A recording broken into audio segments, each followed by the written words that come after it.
Good morning, everyone. Welcome to our stream. Welcome to Cooking 102. We're going to be talking about and showing how to cook. We're going to be giving you some tips and tricks and all that kind of stuff.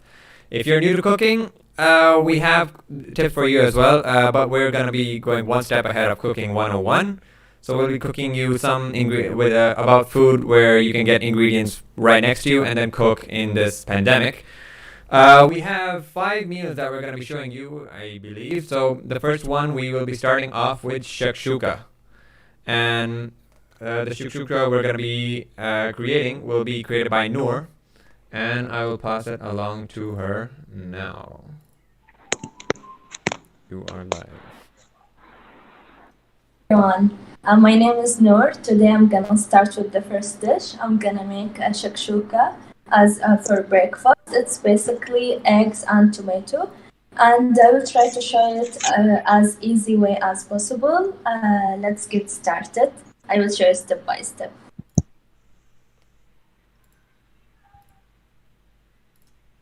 Okay, so basically we need to heat first the pan. Add around tablespoon of oil. Okay. Okay, while the pan heats, we would need 1 medium tomato chopped, 2 eggs, and fresh coriander. Okay, so basically, oil is heated.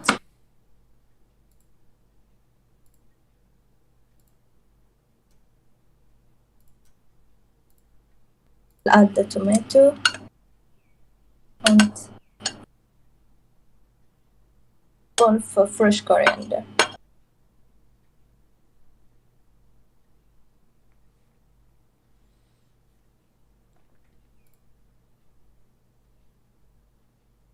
Okay, basically, if I added 1 medium tomato, I would add 2 eggs. So for each tomato, we would have 2 eggs. Like if you have 2 tomatoes, we will have 4 eggs. And we would mix it.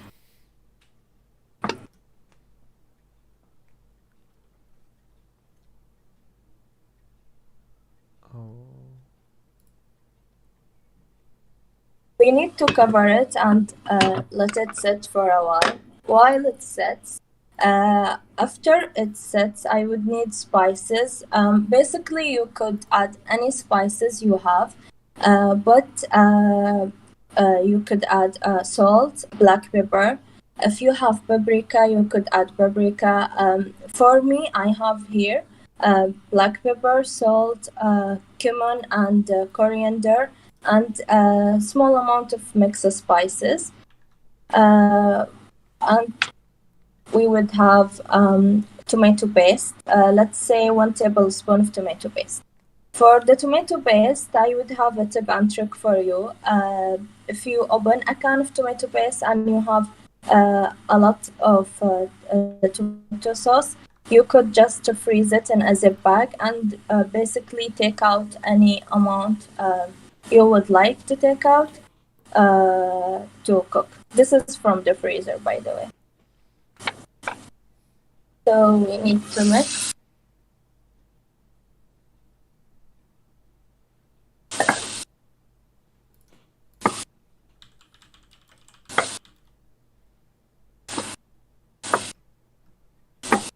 Traditional shakshuka would have onion in it, but this is the easy version. This is how I like to cook it.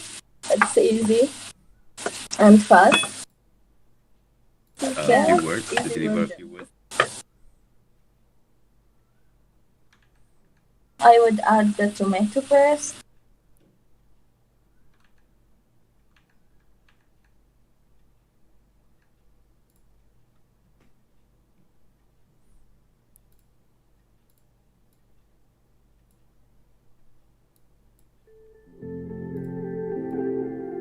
I said you could add maybe half a tablespoon from each spice, depend on how do you like it.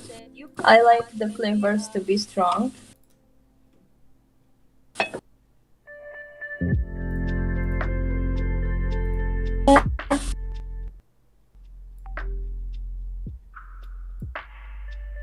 Okay, so for the amount, it would be for one person, but it depends on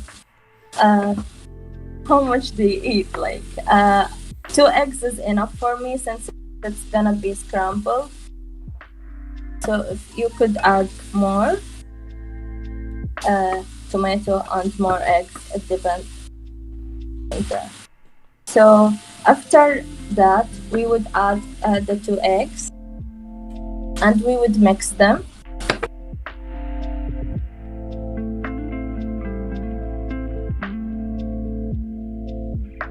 I like to keep it this way for it to cook a bit and then move it. So I had scrambled eggs, but I don't like to move it while it's just set. So you keep it for a few seconds and then you move it.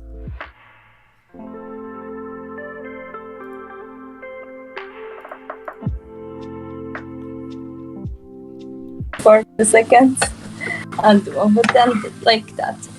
Eggs would cook pretty fast, so you don't need to keep it for too long. You don't want to have dry eggs. Yeah, so basically on this dish, you can add anything like like cheese. Just add cheese, cheddar cheese or mozzarella cheese and anything. But that's the easy way, and it doesn't take too long, and it doesn't need a lot of ingredients. So as you can see, the eggs start to cook. Almost done.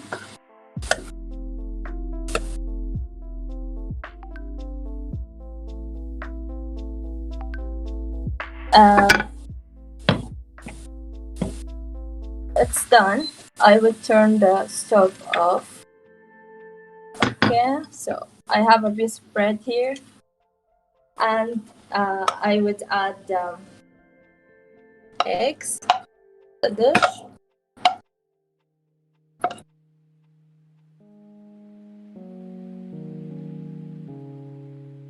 Okay, I like fresh coriander a lot, so I would top it up with the coriander, and you could eat it with any type of a bread you like. But we need to make a drink for our breakfast. I would show you how to make an easy iced coffee. So basically, we would need water. We would need boiling water, just a small amount, just to down the coffee.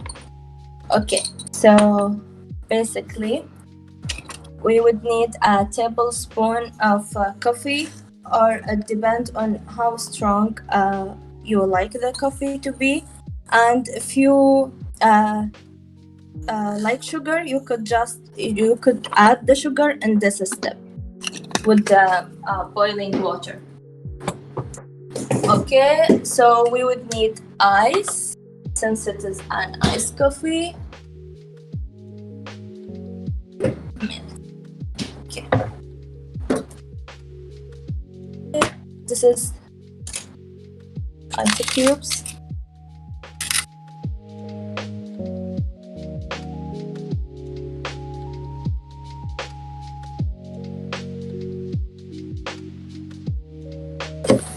I will add the milk.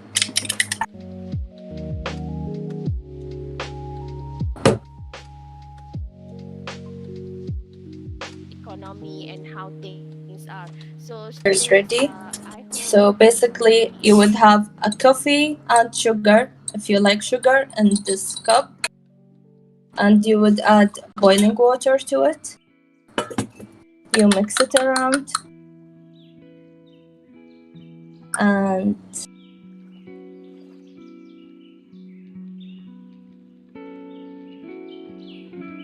an iced coffee. So as you can see, okay. So I have one tip for you. If you have extra coffee or you don't want to go through this step every day, you could just make some more coffee and just put it in an ice tray and put it in the freezer. So every morning you just have to put the coffee ice cubes in here and milk, and that would be it. So that would be our breakfast. We will have shakshuka and iced coffee. I hope you enjoy and thank you.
Hi guys, today I'm going to show you a very simple and easy breakfast. It's also very healthy. It's oatmeal. I think this is very easy and usually I eat it as breakfast, but sometimes I also eat it as snacks. And if I want to have a very light dinner, I also eat it. So the first thing is obviously oat. Just pour as much as you want. It depends on how much you want to eat.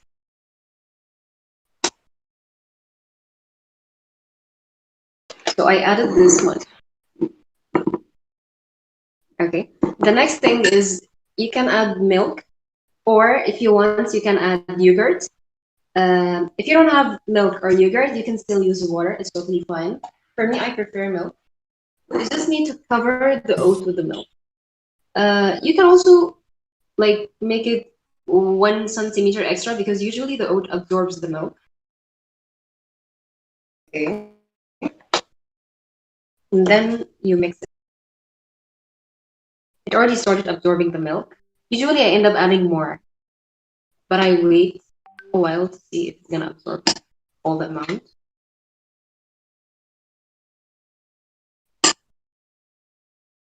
All right. One more thing that I love to add to the oatmeal is cocoa powder because it gives it a taste. I just add a little bit, like maybe half a teaspoon, and I mix it.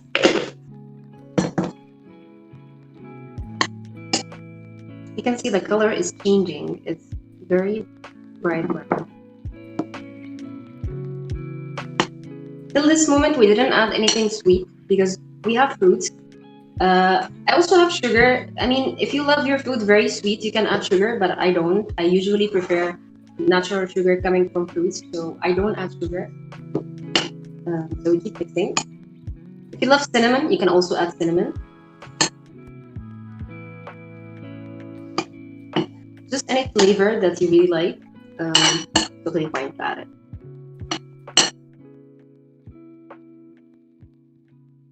All right, so we have this color here. It's very bright brown.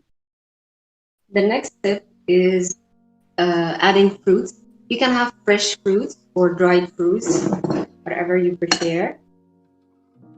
For me, I have bananas here, so I'm just gonna take one banana and cut it.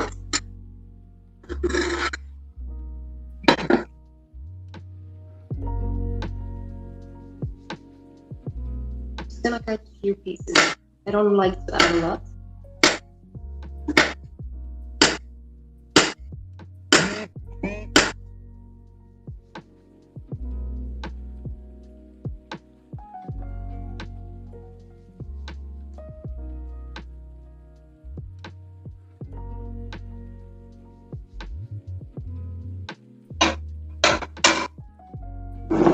All right. After I added the bananas, the last thing that I love to add is also dried raisins. This is my dried fruit. It makes it more sweet. As I mentioned, I prefer dried fruit.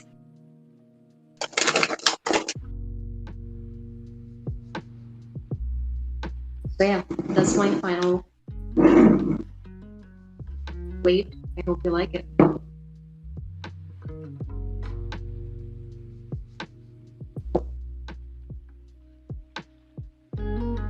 Tips and Tricks Part 2. Now, what we're gonna do is teach you a nice juicy snack, which is sweet corn. Sweet corn are easy, cheap to find, and they're super easy to cook. Now, ingredient number 1, which my partner already put on to the pan, is butter. Butter is extremely delicious. It can make even the most stale things taste extra juicy. The other ingredient that we're gonna use is lemon. One thing that my partner did was try to roll the lemon against the counter to make it squeeze out extra juices. Right now, he's draining the corn. And we're heating the butter up. And whole kernel corn into the pan. Be careful, because usually the butter likes to sizzle at this point.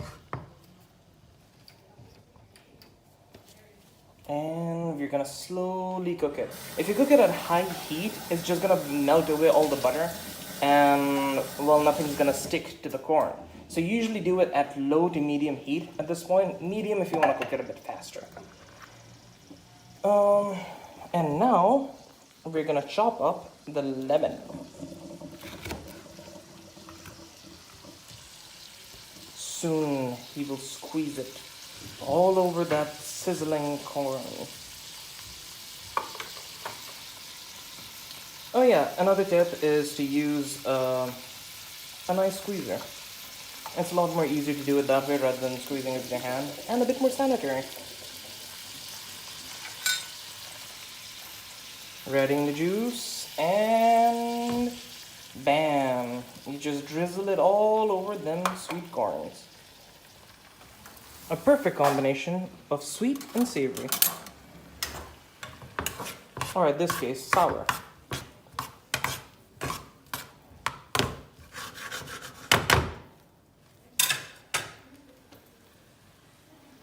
Now we're going to use a bit of black pepper. One of the kings of seasoning. Next ingredient, your everyday salt. Any table salt will do. If you want to be a bit more fancy, you can go Himalayan salt.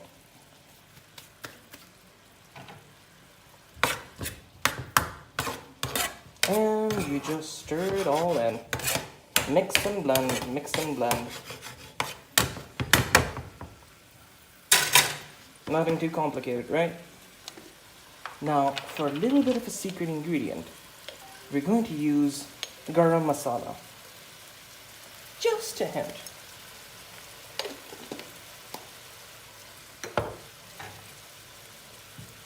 And I think it's reaching the climax. We had the climactic finish of our little sweet corn.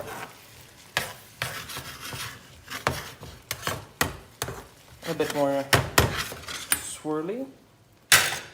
And we're done. Now, another extra tip that you can do is that wash the can that the corn came in and then reuse it as a cup. Now you can have your corn in a cup in its original can. Recycling, or rather reusing. Go green, people. Go green.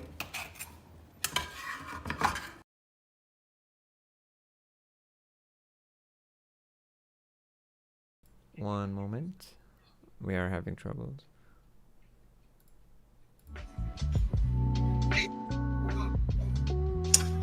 Okay then. Now, we guys are gonna be talking about how to cook fajitas. We're gonna be going a bit in Mexican, but don't worry, it's not gonna be that complicated.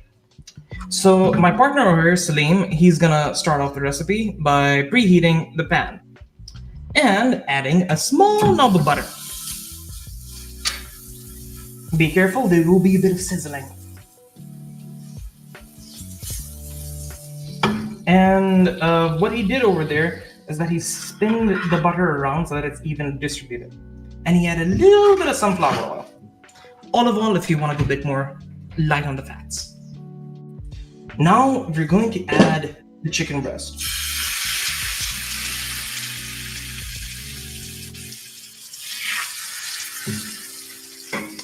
When you add the chicken breast, try to do it, a bit slowly, because the water in the chicken breast then reacts with the butter or oil, heated butter and oil. It usually creates a lot of bubbles. So if you just splash it in, then you are gonna burn yourself, and we do not want you to do that. So if you're comfortable with cooking, you either slowly dip it in with your hand, or you use these. Anyhow, my partner is gonna try to make sure that it's cooked evenly on both sides. Flip it around. We will be cooking it at medium heat so that we don't burn either side of this chicken breast. A lot of the times when you cook it at high heat, you're not gonna realize, and then bam, all your fats are burned, and fats by fats I mean butter. All your butter and fats are burned, and your chicken is now dry. And you do not want a dry chicken. Now we're gonna cover it up. So now you're gonna be wondering, wait, why cover it up and lower the heat? The thing is that whenever you cook something like this, all the vapors from the butter, from the chicken, and all of that, right, they're gonna bounce around in the pan. And you're not only gonna be cooking it with the heat of the pan itself, you're also going to be cooking it with the vapor inside. It's just gonna bounce around all the heat, and then boom, it cooks up juicy. Now, you're gonna notice that we've chopped up a bunch of nice, beautiful bell peppers of different kinds and onions. They usually don't come in this shape. You usually have to chop them up. We did this so that we don't have to make you wait too long. Now, we're gonna show you the spices. The spices will be told by my friend. All right, hi, my name is Salim Tamer, and the spices we used for the chicken is salt, pepper, paprika, and garam masala, and also a mixed spices. We use that to give this better flavor for the chicken. Because nobody likes bland chicken, besides maybe Karens. All right, so let's check on the chicken and see how far we are with cooking. Make sure to flip it every now and then to allow both sides to be cooked. Because again, you don't want your chicken to just be cooked on one side. You want it to be cooked on both sides. By the way, one more thing that you guys might have noticed, okay? Our chicken looked a bit more reddish and spicy than you would normally find in the market. That's because we seasoned it a bit. And the seasonings were... The seasonings were chili, salt, obviously, pepper. We also added a bit of cumin for that traditional flavoring. And also, we added some capsa. Yes, there you have it. That's the, I wouldn't exactly call it marinating, but seasoning of your chicken that you want to go with. Because if you don't do that, again, you're gonna end up with bland chicken. You do not want bland chicken. Now, you check on the chicken again. You want to do this often, because if you don't, and you start, I don't know, being busy on TikTok or playing Genshin Impact or something like that, your chicken's gonna burn. This happens a lot. I've done it a lot. That's why I'm letting my partner do all the kitchen work. Because I'm gonna put it on the stove and walk away. And make sure for the vegetables, make sure you have yourself red bell peppers, green bell peppers, and yellow bell peppers, and also onions.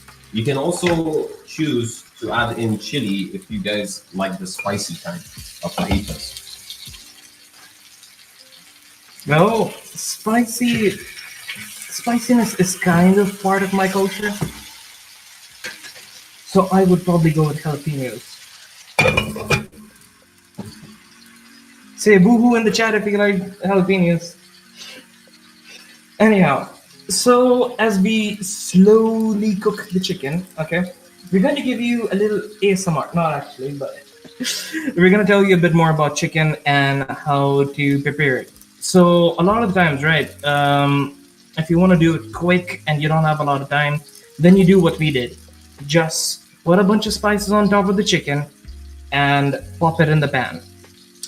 However, if you want to get a little bit of that extra flavor, and if you've got a little bit more time to make it much more tender, what you can do, which again, this kind of goes against our normal stream message, is be a little bit extra and marinate. So one of the two techniques that I would recommend for marination is through sour milk and lemon. Now sour milk, the moment you hear it, it kind of sounds weird, but it's not that odd of a thing.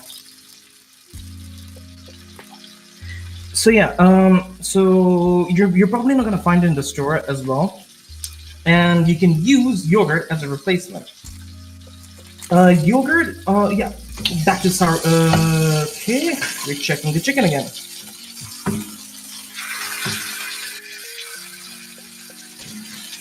Oh yeah, I forgot to mention. Let the sizzling go away. Okay, now that the sizzling is gone and you can finally hear my beautiful voice, what you do with the chicken is that you check it every 2 to 3 minutes, and if you're a bit lazy, just check it about 5 at least. So anyhow, back to the marination lessons. So, sour milk. How do you find or make sour milk? Basically, what you do is you take milk and add a little bit of vinegar or lemon. Now you're gonna be like, what? That sounds weird. But it's not. A lot of chefs do this and it's completely safe. What you do is add a little bit of lemon or vinegar and let the milk rest for a while. And eventually you're gonna see a little bit of curds form here. There are gonna be curds everywhere. And when you notice that, that means your sour milk is ready. By the way, do not store sour milk for long periods of time. Otherwise, you're gonna end up with a very different product, which you do not want to consume. Anyhow, so for sour milk marination, you just, put your chicken in the sour milk, add whatever spices you like. In our case, as we've told you, black pepper, garam masala, mixed herbs, and paprika and salt. That's what we went with. If you have a different sort of, thing that you could prefer, then you can go with that. And we're gonna do another check. One way to figure out if your chicken's ready, make sure you tap on the chicken, and if it pushes back like skin, it is nearly done. Another reason why we cook the breast instead of cutting up into little pieces is because we want it to allow the flavor to kick in and to have this roasty grill look on the chicken in order to have that like grill look. And later on, we will be cutting up the chicken into smaller pieces and adding it in with the vegetables. We want to give that Mexican grill style look. That's smoky. Anyhow, back to marination part 2. So the second thing that you can do for marination is with lemon. Lemon is very easy to marinate with. All you do, dip the chicken in lemon and add whatever spices. It's less hectic than sour milk. But a lot of chefs prefer sour milk because it adds a bit more tenderness, a bit more juiciness to your chicken. If you check Gordon Ramsay and those guys, dealing with chicken or anything like that, you'll notice them using sour milk or buttermilk. And what else is there? Oh yeah, by the way, chicken is actually a really good source of protein.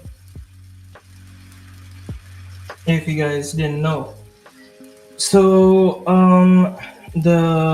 lot of bodybuilders and stuff like that, they usually have a lot of chicken breasts in their meal. So I'm not saying that this is gonna make you muscular or Captain America or Hulk, okay? But it can be a good start in case you want to lose the MCO body. Let's admit it, we do not look the fittest right now. We are not in our best shape. But with proper diet, and hopefully when the gyms open up, a little bit of exercise, we might lose that extra COVID fat. Anyhow, we are we done? We're nearly done. We're nearly done. Flip it one more time. As you can see, the roasty part, you see the cooked areas of the top part of the chicken. That means this side is ready. Right now, we need to just grill this part more. And once we're done, we'll take this out and then we'll move it aside. Most important thing we need right now is that we need to cook the vegetables right after the chicken, right? But the thing is, it will cancel out a lot of flavors if we remove whatever's left of the pan. Now, after I'm done with the chicken, I'm gonna leave it like that, and I'm gonna throw in the vegetables. Once I do that, the vegetables they will eat up all the spices, all the parts of the chicken bits that are left out here, and it will make the pan sticky. Now I'll show you that right after I'm done with this. One last roast. Yay! And by the way, I kind of feel bad for you guys because you can't smell how good it smells. Or actually, I think you guys should feel bad for me. Because I'm the one salivating over here. Over this juicy, tender chicken. And, oh yeah, by the way, one tip, even when it comes to dealing with bread, after you've cooked anything in a pan, whether it's meat or chicken, the juices left in the pan, after you cook any sort of meat, they can be used for a lot of things. A lot of the times, chefs would just take a bunch of chicken bones and whatnot and just boil it to get that flavor out. Meat is tasty for a reason. It has a lot of flavor in it, especially in its fats. And I don't mean fats by the one which you usually hear online. Oh my god, fat's dangerous. Oh. The natural fats that are found in most meats, even in ours. Please, I do not support cannibalism. Anyhow, we are just gonna have to wait a little longer. What else is there? Oh yeah, Celine, what's your favorite sauce to put on fajitas? Well, I have my own berry sauce. A friend of mine actually showed me how to mix up the sauce and and give it that nice taste with the fajitas. I will show you guys in about after I'm done with everything, so we can show you exactly how to set up everything with the tortilla breads and the fajitas, and including the sauce. Let us show them a bit of the tortilla breads. And what you can buy. So this is the tortilla bread. This is the branding by Early Bird since 1997. The closest place you can buy it is from Village Grocer, Jaya Grocer, or the local stores near you. Well, if your store doesn't have it, then you're shopping the wrong spot. Or you can always improvise by getting yourself Arabic bread or just white bread. You can take the white bread, put it over your grill, toast it, and then keep it on the side for the fajitas. That's if you're willing to offend the Mexicans.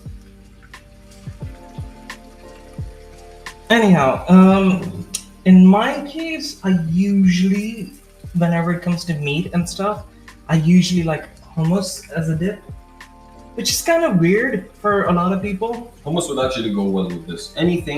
If hummus would go a lot with everything. It would go with vegetables, meat, anything you would like. Hummus, the heavenly dip of Arabia. Hummus is actually chickpeas blended with tahini and a bit of cumin and lemon, actually.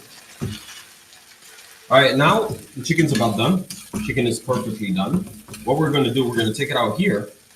And we're going to cut it up into bits. But first, what we're going to do, we're going to leave this as it is. Put it in low heat so we don't have the vegetables burning up.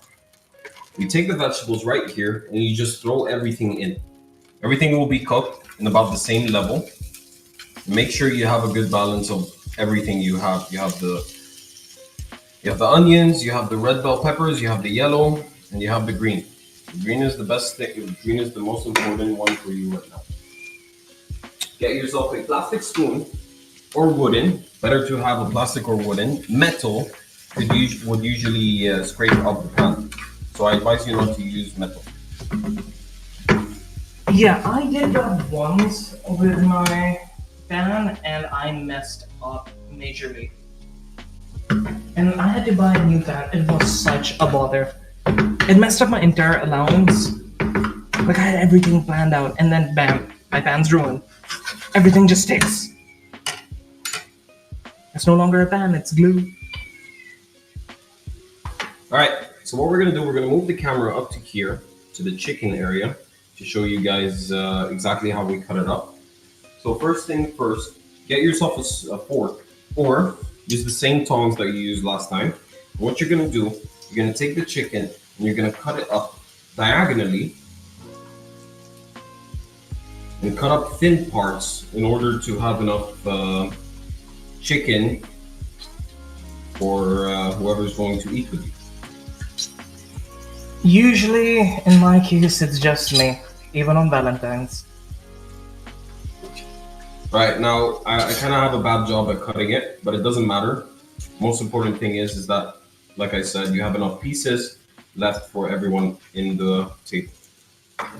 Oh yeah, by the way, in case you are a bit Mr. Perfectionist or have OCD, don't worry. If you do unevenly cut meat, it also has a bit of advantages because then each meat would have a little bit of a different texture. So it won't just be the same bland flavor over and over and over again with every bite. It's going to be a bit smaller, a bit bigger. Right. And that way, your mind's going to be a bit more excited. And as you can see, chicken is cooked, nowhere near raw, which is perfectly good for the fajitas. Yeah, you don't want to go rare chicken because you're going to get salmonella. I learned that the hard way. All right, now let's check up on the vegetables. The thing is, you need to focus on the vegetables most of the time in order so you don't burn it or damage it. What we're doing, we're sautéing. We're just softening up the vegetables so we can have it with the fajita. And as you can see, I'm not scraping anything. I'm just going with the flow because right now the vegetables, they soften up the pan. So this is a very good alternative for when you want to cook something. If you want to cook meat, and now the pan gets really sticky, what you're going to do is that you're going to get yourself a bunch of vegetables, the ones that are perfectly balanced with the meat that you want with, and then throw it in there and let it cook, and just wait for it to drink up all the juice. Best preferred, you should also include salt in the dish, in the vegetables, because your vegetables might not have enough salt from what's left of the pan when you cook the chicken. By the way, one advice: do not use vegetables as an alternative or substitute for dish cleaners. It is not going to completely clean your dish. You are eventually going to have to wash it. I know we all hate washing dishes, but you have to do it. Just make sure to soak up the pan and plates before washing it, so you don't have any bits and pieces dried up on the plate. Exactly. By the way, one of the reasons you have to be really careful with the vegetables is, as he said, they burn up quick. And you might have probably noticed how quickly plants burn if you paid attention to 2020 news and how Australia was on fire. Now he's going to be dicing the meat a bit more into different shapes. As I said, if you've got a variety of shapes, then you're going to have a variety of textures. And variety usually is a good thing to have in food. You never just want to go with one thing. It gets boring otherwise. I would say the same thing when it comes to chopping, vegetables, potatoes. If you're trying to make French fries or something, homemade French fries, you chop them into different, lengths and thicknesses. You're gonna get variety. What else is there? Oh yeah, another thing, if you want to make your fajita even more exotic and you want to kind of break the Mexican people's heart even more, add egg in the end. When you mix everything into the pan, you can just break eggs and then just mix it together. The Japanese will love you for it. They really love putting egg on everything. They put eggs on rice, they put eggs on noodles, they'll put eggs on soup and cook it. They have a dish called oyakodon, which literally means parent and child. And I'm guessing, considering with the egg theme, you might be able to tell where we're going with that.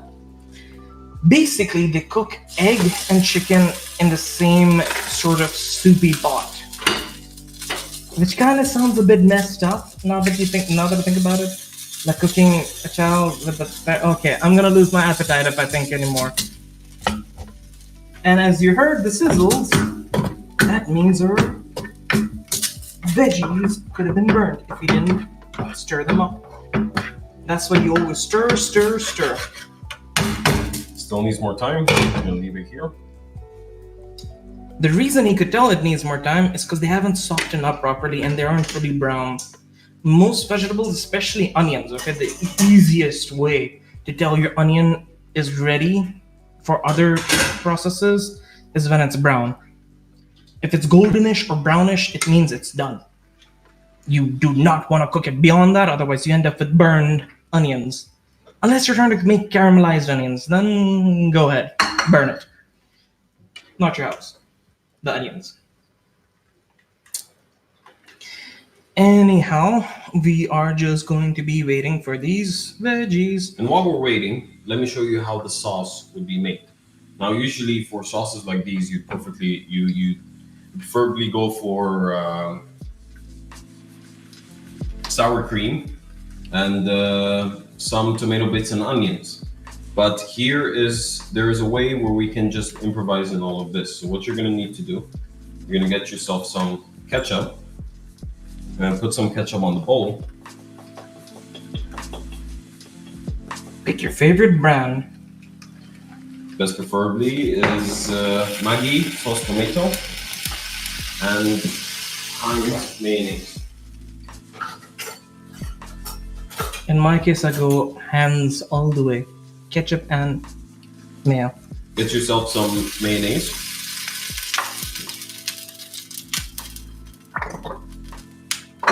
Yeah, that always sounds awkward. If you guys like a little bit of A tangy flavor. tangy flavor, get yourself some mustard and just put a little bit. Once you're done with that, mix them all up. You get this light orange creamy looking sauce.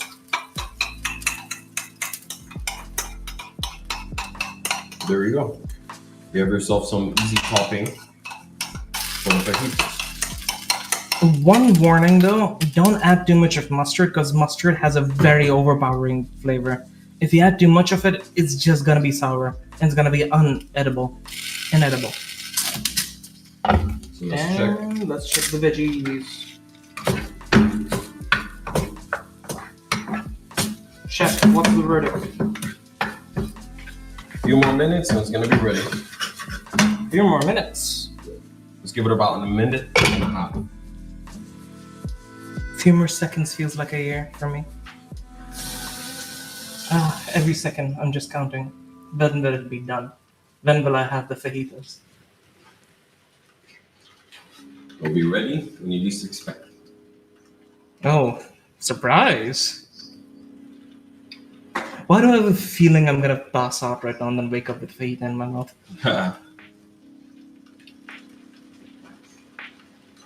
Or he's maybe gonna do magic trick. That would be funny.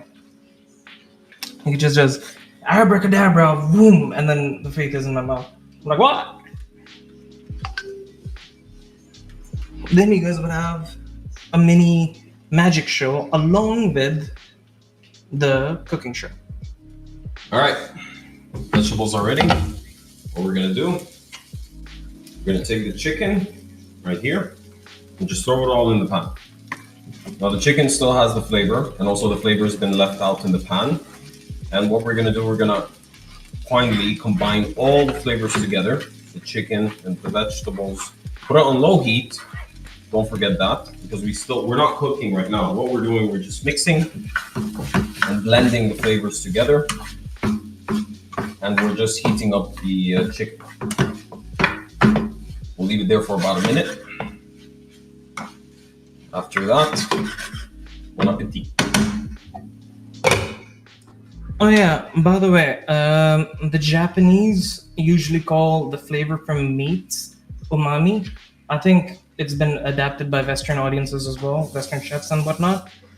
That thing aside, do you guys want to know one little secret in regards to the chicken? If you noticed, we removed the chicken off the pan and we just allowed it to rest outside.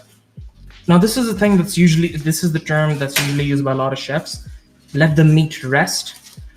That does not mean let it have an 8-hour nap or sleep. My naps do not last that long. They usually last longer. Anyhow, that my sleeping habits aside. So what you do when you let the meat rest is basically, usually when you cook, chicken, meat, or anything like that, it tightens up a lot. Like all the proteins, all the muscle, they just tighten up. However, when you just let it rest in room temperature, they soften up. That is what you need. You do not want rubbery hard chicken. You don't want rubbery hard any kind of meat.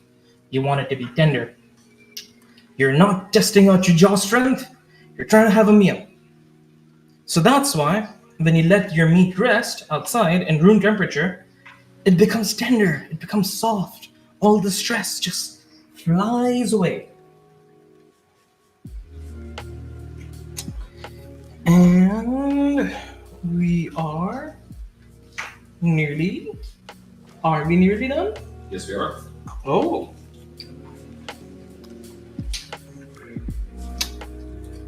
We are just gonna wait for a little longer. Let's prepare the plates. Okay, we're preparing plates. Add in the tortillas. Look at that. Perfect. All right. So what we're gonna do? Let me move the camera up to here. Here I prepared the tortilla. I also forgot to mention that if you guys want a little bit of spiciness, you can just go ahead and add yourself a chili sauce. So here's your chili sauce. Here's your special sauce. Spread it out a bit. To the people who might have joined the stream a bit late, that is not peanut butter. That is a special sauce that we made by combining mayonnaise, ketchup, and mustard. Note again, not too much of mustard. Make sure you have all the vegetables, the chicken, the onions, the green bell, the red bell, and the yellow bell. Put them all here on one side. So many bells. Now here's a technique that prevents you guys from dropping your food. You're gonna have that tortilla bread. You're gonna fold it over like this. That makes you separate the sauce and also the food. You just have it like that. And there you have it. Fajita in the tortilla bread, perfectly wrapped and ready to eat. Now, if you want to go a bit more fancy, you can also heat up the bread on a buttered pan and whatnot. Just to make it a little bit crispier. Yes. Now let's give it a try. Here you go, Rizwan. Let me see if our chef's cooking is actually as good as I thought.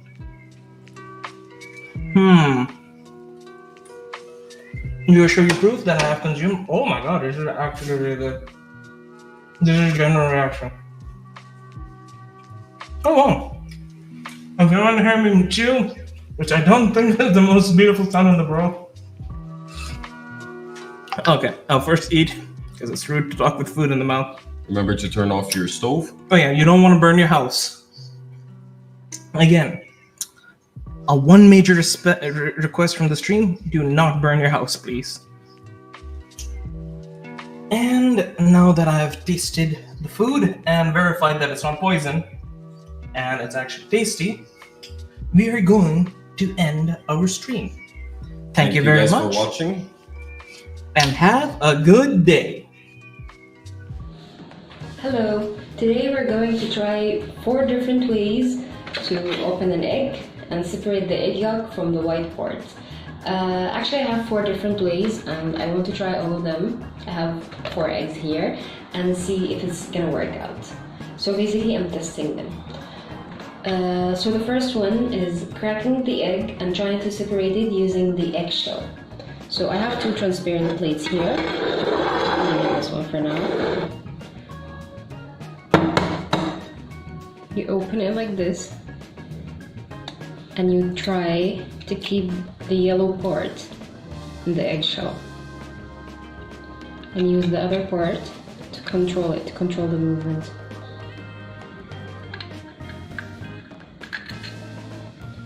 I still have the yellow part here, the egg yolk, and then you just put it in the other plate and separate it. It worked. Here's it. Alright, so for the second one, you gotta make sure your hands are clean. You need to wash them. So give me a second. For the second one, you need to wash your hands because you're going to use them. So basically, you're going to open the egg in your hand and you try to hold the egg yolk with your hand. So you're using your hand to separate it. Okay, this worked perfectly. I only have the egg yolk here. And again, it's quite messy. This is the second egg. It's quite messy, but it worked. Alright, so this is the third method of how to open an egg and separate the egg yolk from the white part. So for this one, you need a very small plate and a very small cup. Make sure this part is small because this is what we care about the most. So you're gonna open the egg in a small plate. Just crack it as usual.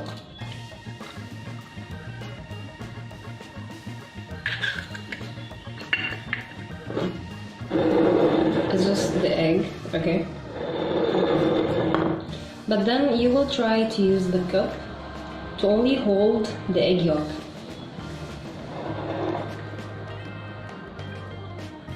Just like this.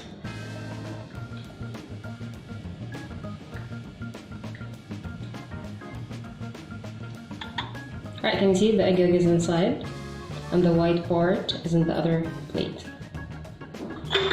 And now I separated them. Right.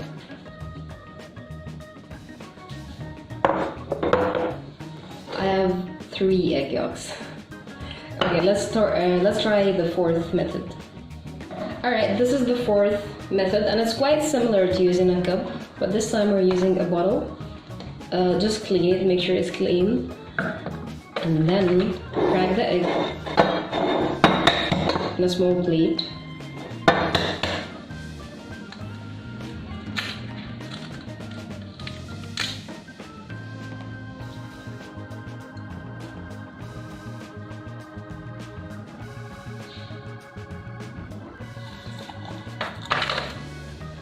And you're supposed to try to press on the bottle.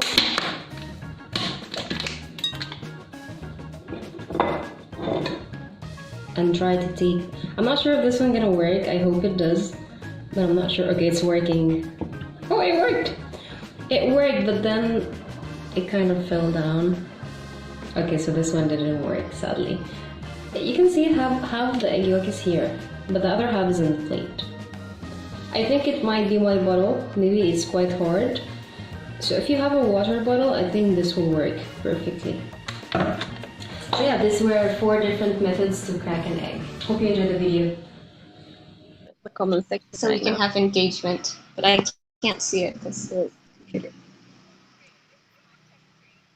Madam Hana dah berjoget dah. I'm what? Okay. So yeah, we've seen some tips and tricks about egg yolks, about corn, and we've seen some great recipes from my friends in my group. So we had a breakfast recipe, we had shakshuka, we had some iced coffee, we had a lunch recipe, chicken wrap. It looked really good, actually looked really good. I am really curious what it tastes like. It's such a shame that we can't see in person. And I'm going to make, I guess, a dinner recipe, but it can really be used for anything, any time of day, breakfast, lunch, dinner. I'm going to make nasi goreng, or fried rice. And this recipe, guys, nasi goreng is actually really, really good if you have leftover rice. Because if you have leftover rice, you put it in the fridge and it gets really, really dry. And that's actually the best texture to have to make fried rice, because you don't want it to be too moist, you don't want it to be too soggy. So I have some leftover rice I left in the fridge overnight. It's kind of crumbly, kind of dry, it doesn't really stick together as much. And it is really easy. And one of the best things about fried rice is you can really put anything in it. I just went in my fridge, looked to see what I had. I had some carrots, I had some onions, I had some cabbage. I'm going to be using some garlic, and I had some hot dogs, so I'm going to throw that in for a bit of protein as well. You can use anything. You can use chicken, shrimp. In Indonesia, we have a lot of different kinds of fried rice, nasi goreng, that people will sell on the street. And there's one that we call nasi goreng gila, crazy fried rice. They just throw anything in, anything, everything, just, yeah. So, okay, first things first, we have our pan, non-stick pan, we have a wooden spatula, and I already chopped everything, I pre-prepared everything. So we need our oil. We don't want to use too much oil because we don't want it to be too greasy. So we're just gonna use a little bit.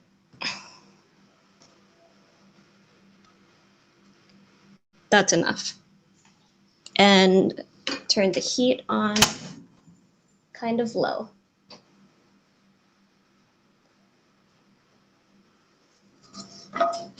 Spread it out throughout the pan.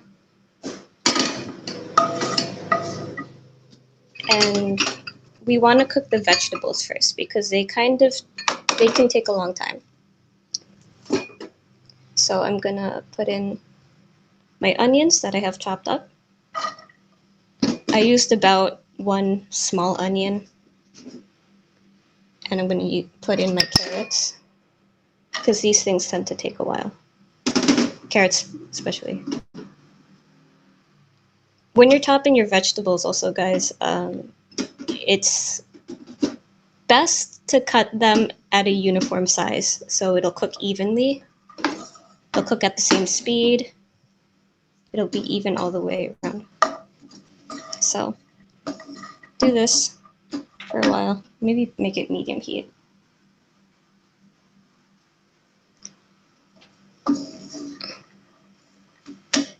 I also have some garlic here, but garlic, if you add it earlier, it will be more fragrant. The food will be more fragrant, but the trouble with garlic is that it burns really easily.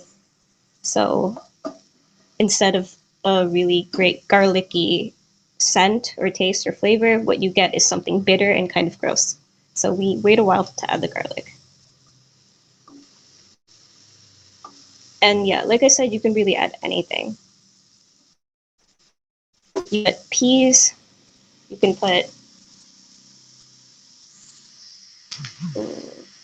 I've seen broccoli, I've seen corn, just whatever you have on hand. That's the best thing about fried rice.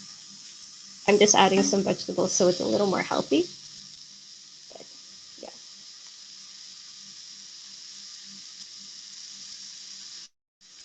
Stir fry this.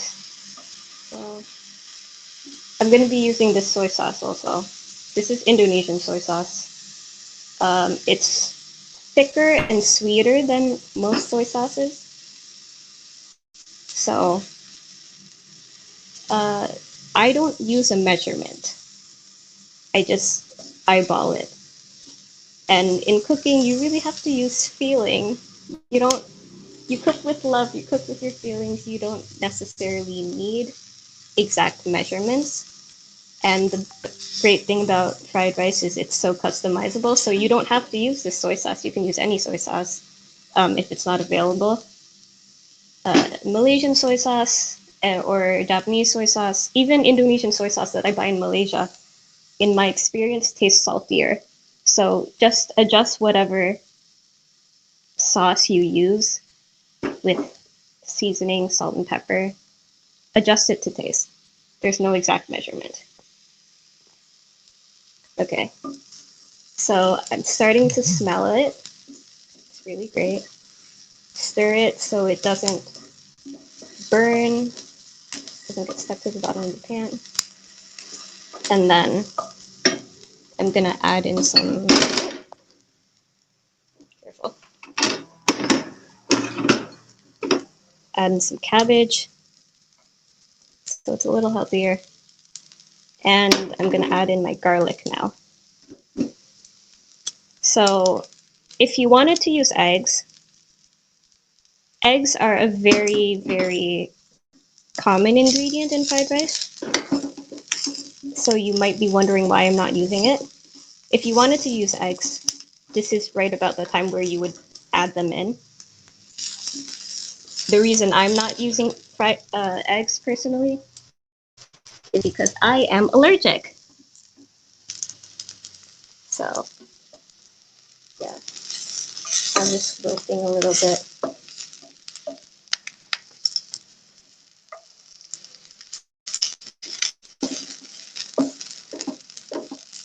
Lower the heat.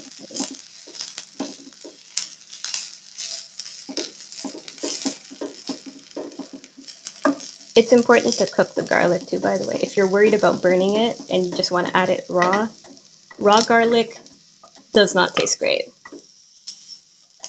It's okay, but yeah. I added a lot of vegetables, a lot more than I expected actually, but it's okay. We're trying to be healthy. And to add a little bit of protein, I have some sausage or hot dogs that I chopped up. So throw that in there too. And here is a good time to add sauces. So just eyeballing that. That's probably around tablespoon or two.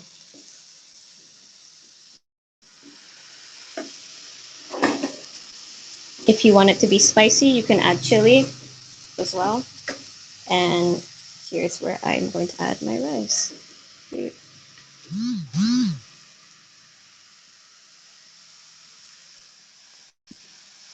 One second.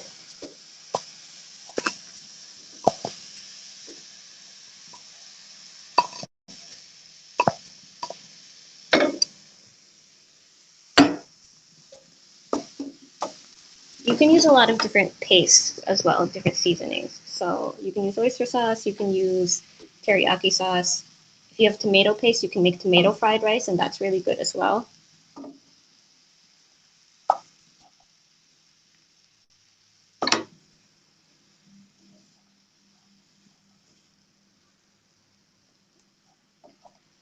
And I think I'm gonna add a little more soy sauce because it's looking a little pale. So for hot dogs, the hot dogs that I added, hot dogs are already partially cooked. They don't really take much time to fully cook if you're adding it to a fried rice. But if you're using raw chicken or raw protein of any kind, like shrimp or anything, you want to leave it a little longer before you add the rice and everything.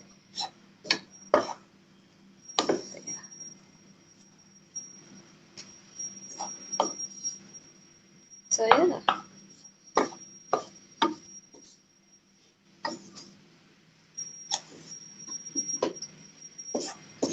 It's almost done. It's really quick, really easy.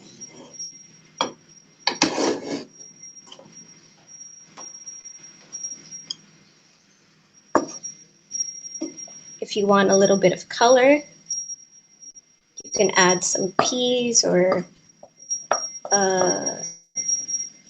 spinach, something greener, broccoli even, cut it up into small pieces. And right now I'm just breaking apart the clumps just so everything gets fully incorporated. All the sauces, everything. So we don't have any single grain that is bland, that is flavorless. Yeah.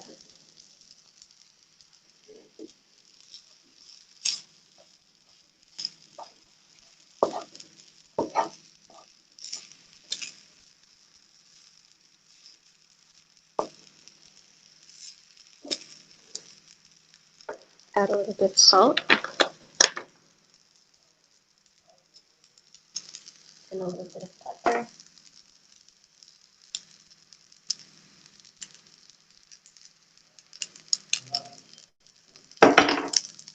And mix that all up.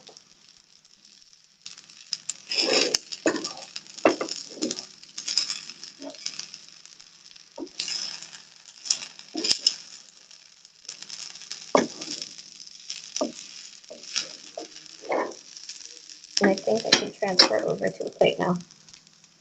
So here's our fried rice. Oops.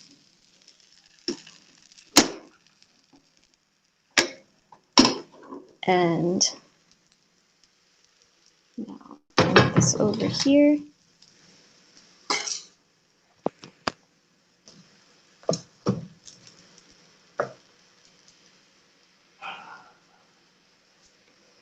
I have a spoon here.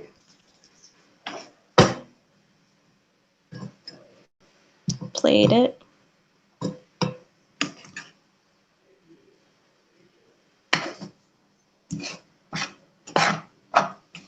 Make sure you get everything. We don't want to waste. And you can, if you're feeling fancy, you can add garnishes. So in Indonesia, oftentimes, if you order fried rice at a restaurant, you'll have a plate. Looks kind of like this, but it'll come with like a really nice looking tomato cut into the shape of a flower, or cucumbers cut into roses, or chili peppers cut to made to look like lilies. It's actually really pretty, but this is Cooking 102. So that's maybe like 505 or something.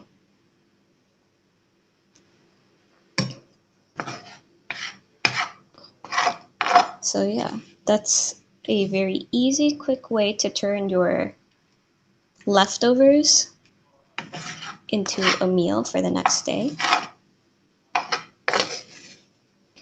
So nothing goes to waste. And I'm feeling just a little bit fancy, so I'm gonna add a garnish of a slice of lettuce. So yeah, here is how to make fried rice. Just a few simple ingredients that you would have around your house.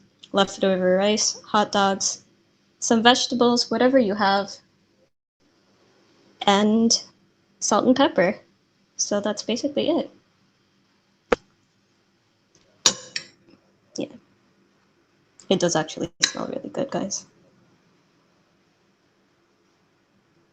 Yeah. Okay. Rice is really easy to make. It's a staple in a lot of countries. There are different types of rice though, but the typical ratio for cooking rice for medium to long grain rice would be 2 cups of water to 1 cup of rice. But you can also add a bit of lemon juice or even a little bit of vinegar, just like a squeeze or a teaspoon, to your rice when you're cooking, and it helps it last longer. It won't spoil as fast. You can also... So popcorn is a really great snack. It's easy to make, it's affordable, it's healthy even. Stovetop popcorn can be kind of intimidating if you've only ever made microwave popcorn, but it's pretty easy. A good way to pop all of your kernels and not burn any is to just heat your oil, throw in a few kernels, like 3 to 4, and then wait for those to pop.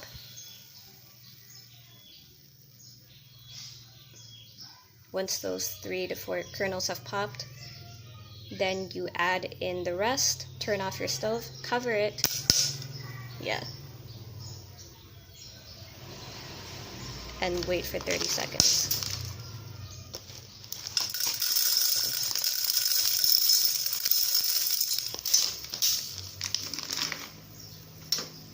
So I'm gonna cover this.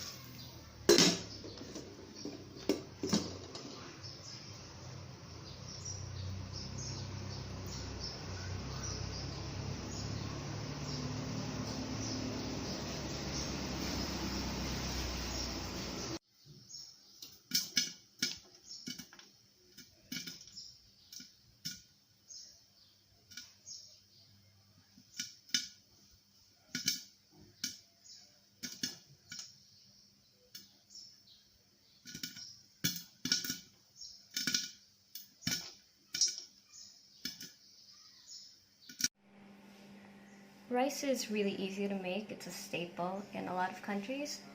There are different types of rice though, but the typical ratio for cooking rice for medium to long grain rice would be 2 cups of water to 1 cup of rice. But you can also add a bit of lemon juice or even a little bit of vinegar, just like a squeeze or a teaspoon, to your rice when you're cooking, and it helps it last longer. It won't spoil as fast. You can also, after refrigerating your rice, usually it'll separate, it doesn't stick together anymore, and it gets really dry. So when reheating, a really good way to bring back this moisture is actually to just place a damp tissue or paper towel over your rice and reheat it like that. In the microwave for a few seconds, or even on the stovetop. It brings back all of that moisture and it makes it nice and soft and fluffy again.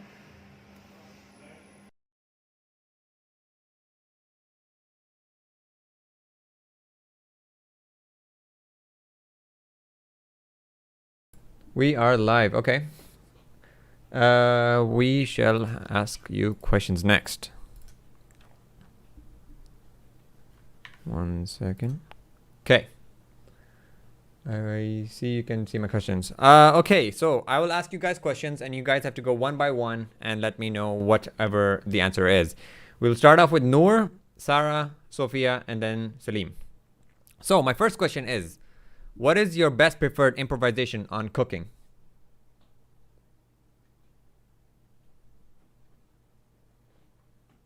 Noor, you first.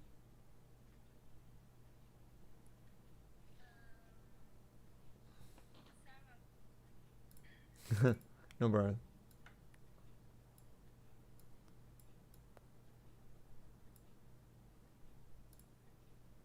Sarah, we can't hear you. Oh.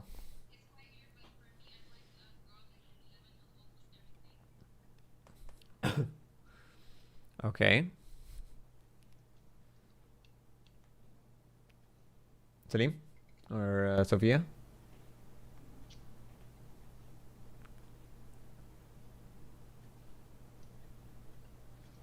I'll make a scenario for you. So let's say you ran out of salt. We can't hear you. 1 second. Apologies.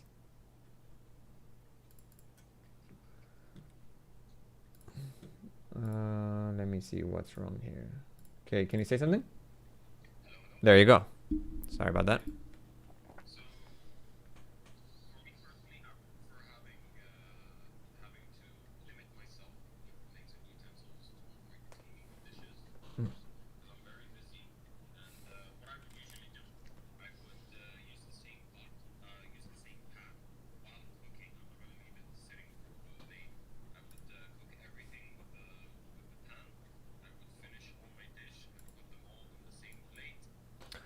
One second.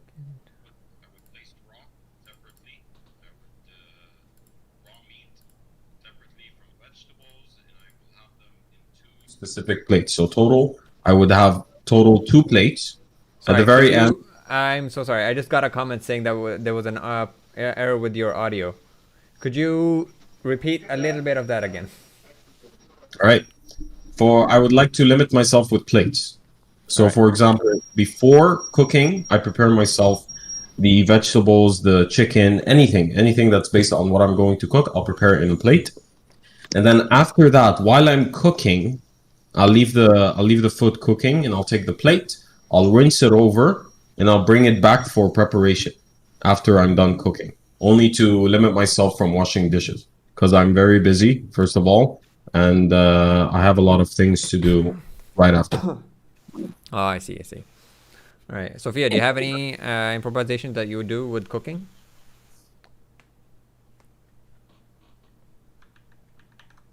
I think Sophia? her connection might have cut out a bit. Okay, well, I'll go with mine. All right, sure.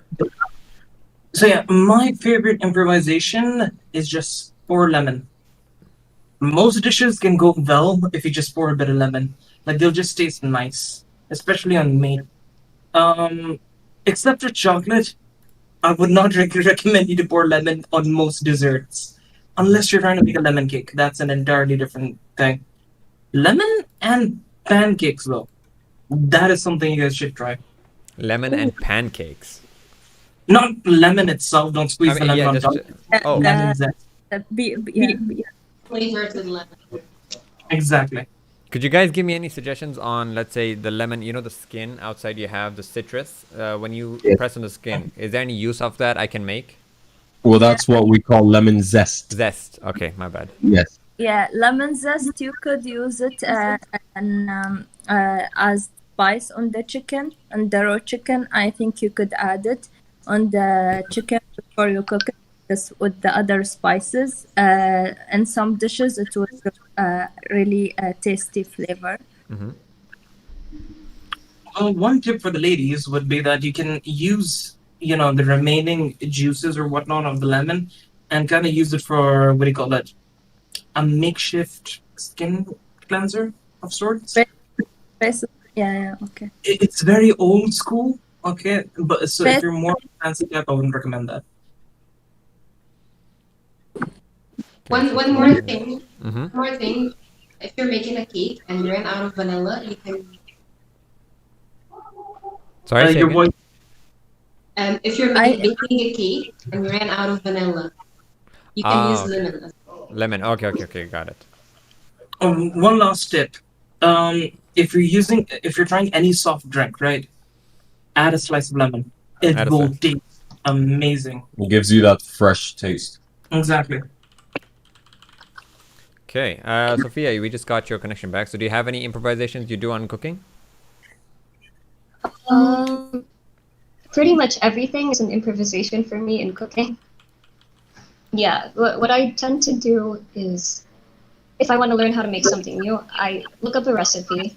I use that as a basic foundation, and then from there I improvise. I'll follow the recipe exactly just once, and then any other time You're just gonna. that I'll do whatever. So for example, let's say you found a new recipe as well. Do you buy exact ingredients that you need? Let's say you are cooking for yourself. Do you buy the exact amount of ingredients for that one dish, or do you buy extra? Extra just to be safe, Just to be safe, okay. because you never.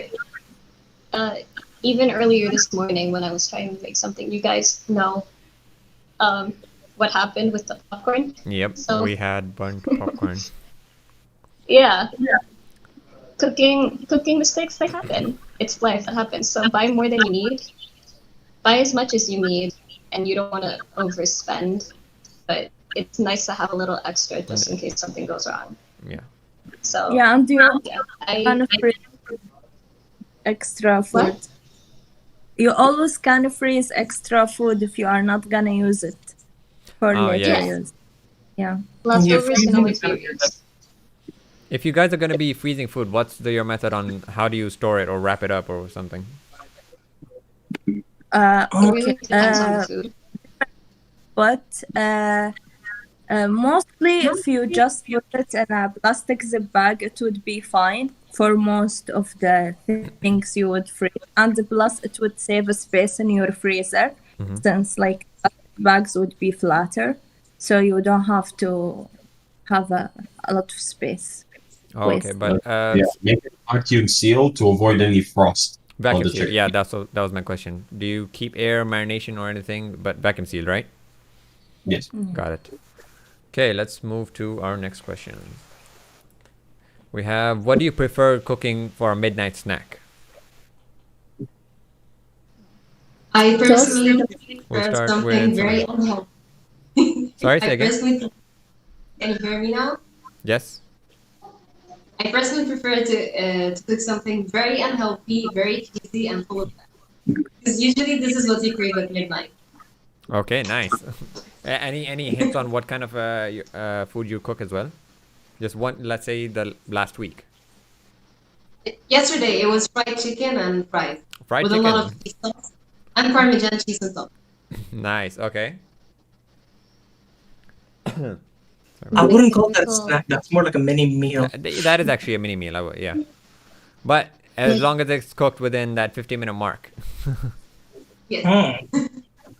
I guess so. All right. Anybody else? My typical Midnight midnight snack is just whatever was left over from dinner. And anything? I'll go through the Uh, fridge, whatever is there, I'll eat it. So usually leftovers. Yeah, leftovers. Any leftover- combinations you have done that was weird?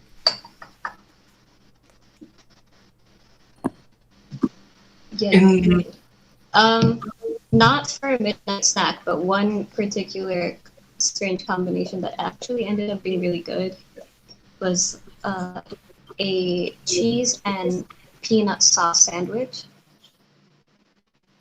Cheese and peanut sauce sandwich. Yes, not peanut butter. Peanut Yeah. sauce. Is that the one they use for satay? Yeah, Oh, okay. like that. When used for satay, for a lot of Southeast Asian dishes, you have peanut sauce. So it was a kind of spicy peanut sauce. My mom was just making a huge pot on the stove, and I liked tasting it. And I was making grilled cheese sandwich, and then I thought, Why not? yeah, why not? Nice. It actually ended up being really good. Wait, that's a new dish now. Yeah. But I tried it again another time. And it didn't taste as good as I remembered. So I don't know. Maybe it was just that particular day. Just But- yeah. Whenever you're hungry, you just eat anything, and it's the best meal ever. I guess, but I remember really, really liking that peanut sauce and cheese combination. Nice. So I'll have to test that out more. But Do let us know if you Cooking- make a name for it as well. cooking does not need to follow any rules. Just do whatever. Yeah. Just don't burn it. Burn I it. agree. Burn it. Just cook Yes. with whatever you have. Whatever you Right. like. Gordon I Ramsay would actually disagree. have Celine, have you were a about to risk- say something as well. Sorry. Sorry, you were saying? I was gonna share a very unhealthy that I usually cook at midnight. Mm-hmm. I get the Indomie, or Maggi, whatever you have, and I cook it and I add a little bit of milk and chili bean. Oh, milk and Milk? wait, chili bean? Yes, Chili it's a very weird combination, but it tastes amazing. That's a very weird combination. Milk, why? But it tastes amazing. Okay. Okay. And if I want to make it fancy, I add leftovers chicken or meat, or I just fry an egg and add it on top. Oh, okay. Nice. I've never heard of milk in. Yeah, milk. noodles. Like there is a type of pasta that contains milk as a main ingredient, so it would be similar to it. Oh, okay. It makes If- it creamy. That's so interesting. So kind of like white sauce pasta. I guess you try it. Yeah. There is like a dish in the Arab cook. It's called bechamel. I don't know if you know Bechamel, it. yes. Yeah, it contains milk. The base of the sauce is milk, butter, and a small amount of flour. So yeah, it's similar. Very similar. I think I've tried it. It's actually But very more nice, yeah. easy. Yeah. If you feel lazy and you still want to eat unhealthy foods, Nice. Okay, anybody more snacks? Or should I move on to the next? I've got one. Boiled eggs and mayo sandwich. Boiled eggs and mayo. Wait, that's basically like a mayo sandwich. Mayo egg sandwich. Yeah. Yeah, I found. Well, they just asked what my preferred I mean, midnight. good. It works. High cholesterol, but it's fine. For me, I personally go for. I like to make myself a grilled cheese sandwich, but Okay. I'd like to go for mature cheddar cheese, which gives it that rich flavor. And I also go for the I put some jalapenos. Jalapenos, In- okay. Yeah, just to give it that little kick. You know, I don't want anything too spicy before going to bed. A little bit of Yeah, okay, that's okay, yeah. Because The in morning. grilled cheese sandwich. For grilled cheese sandwich, I make it differently. I covered the bread with the eggs, and then I grilled it. So, yeah, you could That try kind of that. becomes like a grilled cheese French toast. I've heard Yeah, some people yeah, I like suggest. Yeah. French toast and grilled cheese. Yeah. I've heard some people suggest spreading mayo before you on your bread when you make grilled cheese sandwiches, so that like makes Does sense. that also would make it crispier, right? A little Yeah. I think so. Okay, nice. Right, let's move to the next one, which we have. What is your favorite meal? This would have to be something that you love cooking and it's worth it every time. Difficult question. I love food. You can pick 3 then. Favorite meal. Let's go with the 3 options then. One that you absolutely love, one that you can have anytime, so it's a bit you can just pick it up from the store and cook at home and it's ready. And the third one can be, I guess, breakfast. Let's just say. Okay, for breakfast is the shakshuka I just made today because it's easy and delicious. It looks delicious, yeah. It's so simple. Yeah. Favorite meal? I don't have favorite. I like everything. I like pasta. Yeah, the pasta or rice with chicken. Like this is the most meals that I eat. Wait, do you mean pasta then rice or chicken, or do you like pasta with rice with chicken? No. Separately, okay. Pasta. Okay. All right.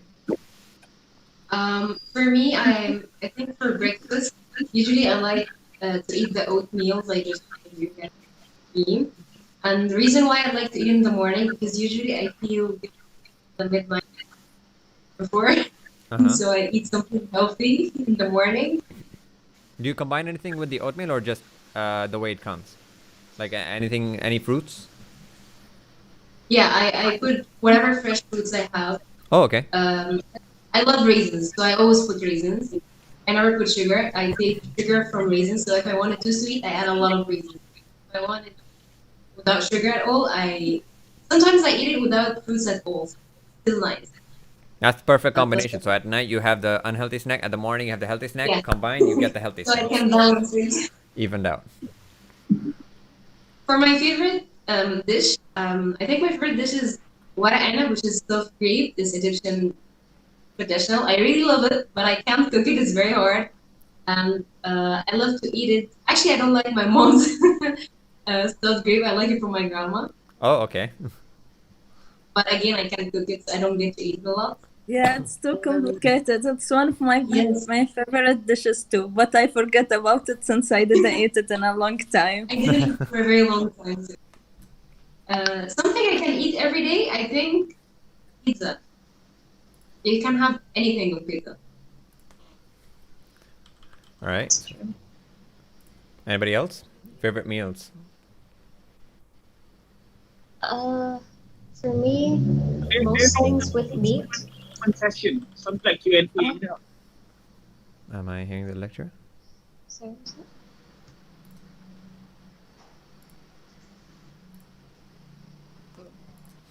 Okay, let's. Sorry, some issues here. For Rizwan, what's your favorite meal? Oh, my favorite meal. For breakfast, well, I think breakfast is a myth. Is a myth. Jokes aside, pretty much my favorite is Fruit Loops. I actually am doing.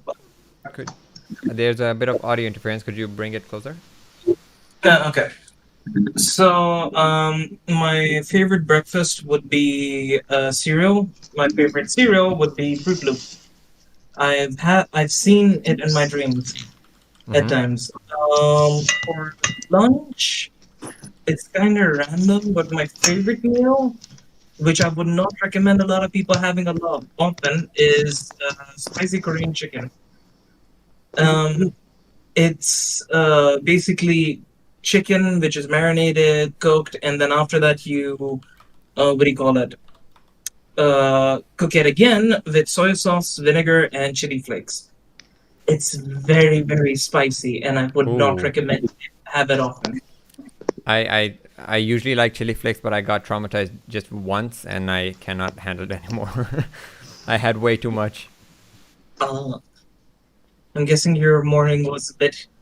Yeah, exciting. and it was breakfast. It was a combination of shrimp, with some rice and some other ingredients, and then we had some. It was supposed to be a little bit of chili flakes, and then I added a bit too much, which killed it for the rest of the day. For dinner. It doesn't have to be dinner. It can be anything. Yeah, for dinner, I think it'd probably be leftovers from lunch. Leftovers? That's got to be lunch. It's the other way around for me. Oh, okay. It's more like I eat lunch and then I eat the leftovers of lunch in dinner. Got it. All right, Sophia. Oh yeah, Salim. For breakfast, I straight up go for English breakfast. I get the beans, the sunny side up eggs with the sausages, and that's it, and butter toast. For lunch, I'd love to have makaroni bechamel. It's my favorite meal that I can make. The meals that I cannot make, I'm not gonna mention them because it's pointless. For dinner, let's say, which one would you like to learn? The home cooked. My mother used to cook this. It's called koftet roz. Sorry, say again. Koftet roz. That's in Arabic.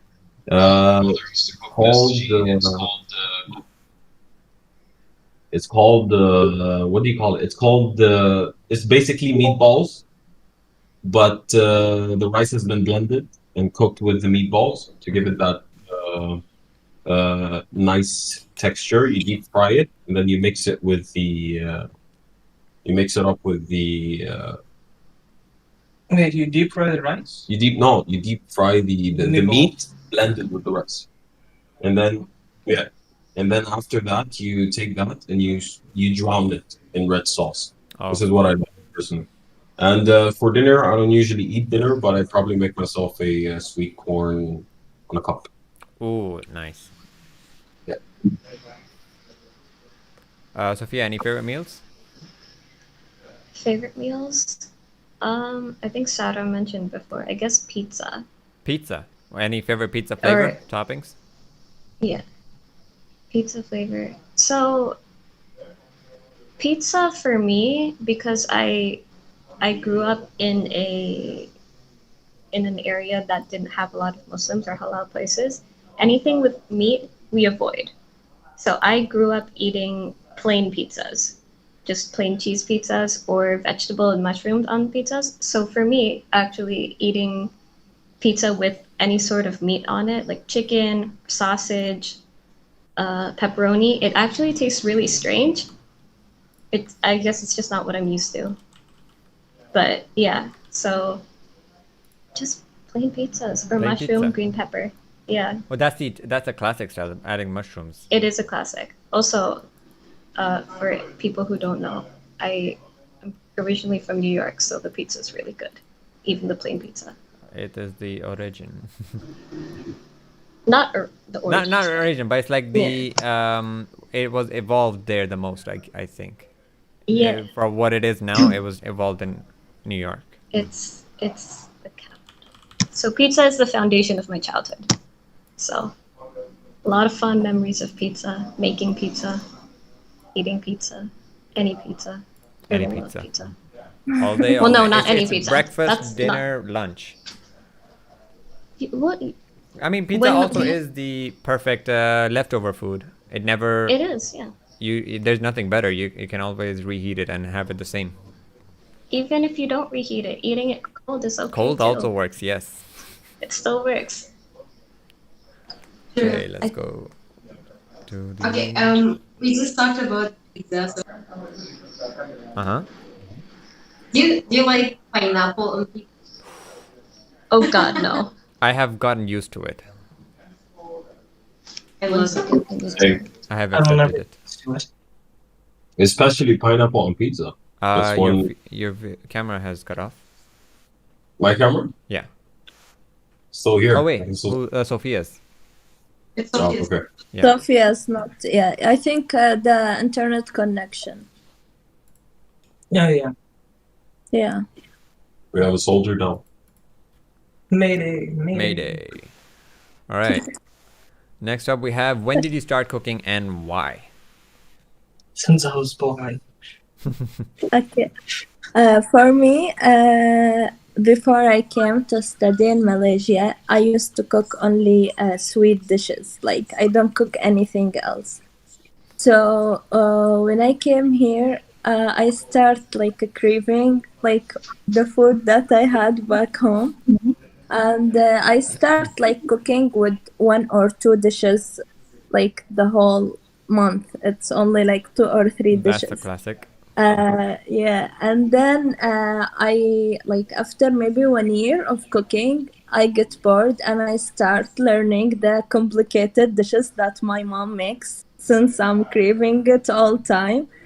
So yeah, that's how I started, and yeah, like cooking is fun if you enjoyed it, and like just keep learning. It doesn't have rules. To me, it doesn't have rules. But like cooking is you would learn fast. Cooking to me, cooking is not hard. It just needs some time and patience. Yeah. Oh, yeah, that's the one. All right, next up we have Sarah. For me, I think I started cooking since a young age. Always, whenever I try at a restaurant or like someone give me something and I liked it, I try to figure it out by my own and see if I can create this. Mm-hmm. So I think I've been cooking since I was young. Very I've young. never I've never really cooked like daily or as a routine. It's always been just trying a specific meal. But I think I started cooking not daily, but like twice or three times a week this month. This month, Just okay. because we're staying home and I don't go out a lot. That's the pandemic. Nice. All right. Sophia? I think for me, really similar to Noor, actually. You cook because you want to eat certain things, at least for me. And my mom involved me and my sister in cooking from a pretty young age. So we'd help out, like breaking long beans or measuring rice or whatever, just doing little things, but actually cooking on my own, cooking something more than instant noodles or pasta. Probably at around like 11 or 12 because I wanted things that I couldn't buy because we'd moved. So yeah, like pizza tastes really different. Wait, in different you parts mean of the age world. 11 or 12? Yeah. Wow, okay. That was still pretty early. Yeah. You- Well, pizza, like I mentioned before, pizza in New York is really good, and pizza in Indonesia tastes Oh, okay. So different. that's around the age when you moved, maybe. Yeah. Okay. Pizza in New York and Indonesia tastes different. So like I wanted pizza, so I made my own pizza. It doesn't taste the same. It's not as good, but it's something. For a lot of dishes, really, yeah.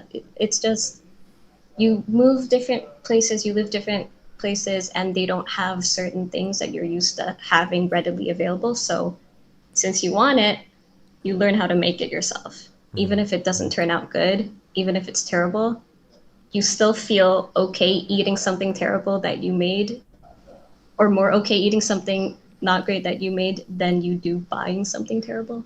Yeah. So yeah, my motivation to cook is really driven by my desire to eat certain things. There's also, I mean, with that, in that way, we have certification of what we're putting in the meal, and we are getting exactly what we had before, and I guess it's healthier. Yeah, you do. It is good to know what goes into your body, what you're putting in your mouth, what goes in your food. So there's that. But I'd say, yeah. When did I start cooking? At that young age, mostly because I wanted to eat things. Nice. Eat things that I couldn't buy. Yeah. That's the perfect motivation, cooking because I want to eat. Yeah. I mean, you don't need any more reasoning. Yeah, well, some people really enjoy the process of cooking, and I don't mind it. It's just I cook because I want to eat. All right. Yeah. I think, Salim, you guys are muted, maybe, right now next to them. Yeah, sorry. Just Right. avoid any background. Yeah. I started cooking when I was around 14, 15. That's when I realized that I can, like, that's when my mother gave me the permission to enter the kitchen finally.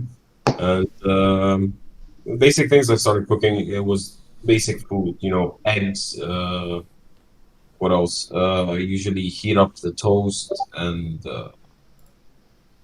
probably what the main thing was eggs. So I usually made eggs. I worked on making Spanish omelet. Probably mixed eggs with sausages and cooked it like that. I was a fan of eggs when I was a kid. And after that, I moved later on to pasta, which was pretty easy. Pasta is easier. Cooking pasta is much more easier than cooking rice. Right now, I still didn't master cooking rice because I just didn't feel the need to cook rice most of the time. For And, pasta, do you prefer the white sauce, the red sauce, or do you prefer dry? Or oil. Say dry. I mean, aglio olio, for example. Sorry? I don't know if I'm pronouncing it wrong, but the aglio olio, it's like a very oily, dry pasta. Usually, it's not white creamy. It's not very oily, but I would consider it butter with pepper Butter, and yeah. salt. I used to like when I was young. Now, straight up white sauce. It's always white sauce. White Right sauce, now, right.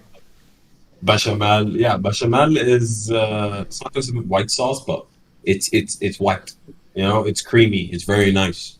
For the For the what else? I just mainly focused on that. Obviously, cooking burgers are very easy, so that's how that's what I cooked.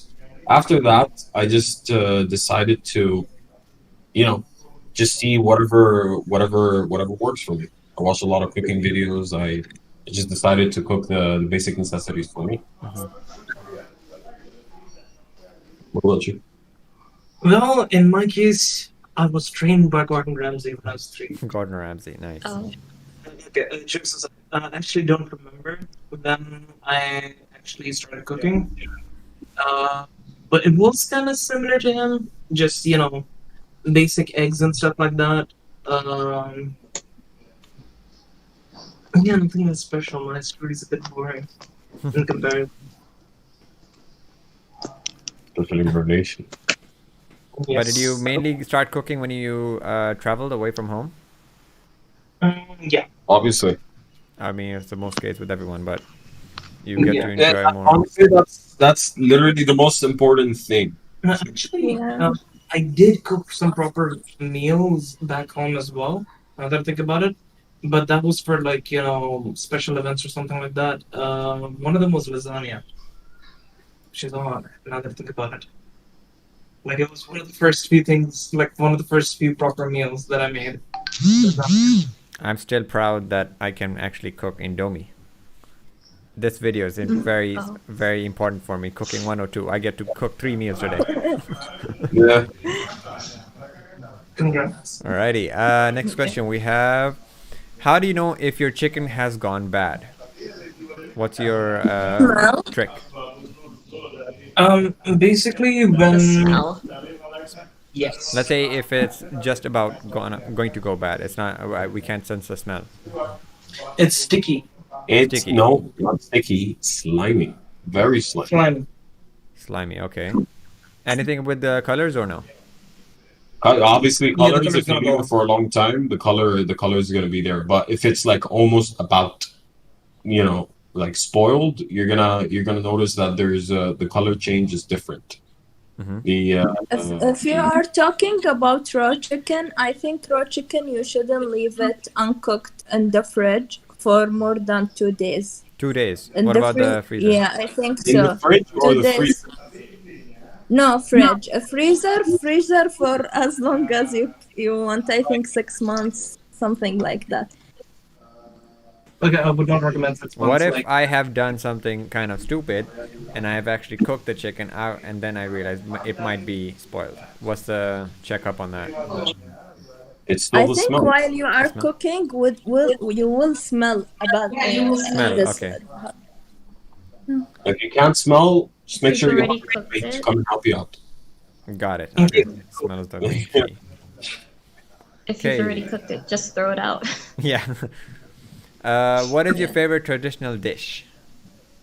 Traditional can be any culture or where you're from.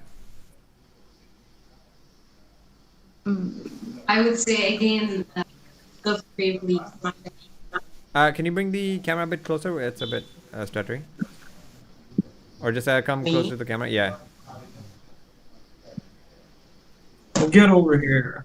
Your question is too hard. I mean, just home food. Just home food. There's a lot Yeah, to choose I from. like grape leaves. I like bechamel. I like everything. Everything. Perfect. Let's think of this as your permanent meal for the whole for 1 year. Not What one- would you? Okay, would you 1 go year. for? Oh, that's a good one. You get to only have this dish for 1 full year. Every day, every Oh. night. Breakfast, lunch, dinner. And maybe in the breakfast you can have something else, but the rest. I would say if I have to do it for a whole year, I will eat it. I would say maybe a pizza. Pizza, perfect. I mean, Yeah. if you go for one flavor again for the pizza, which one?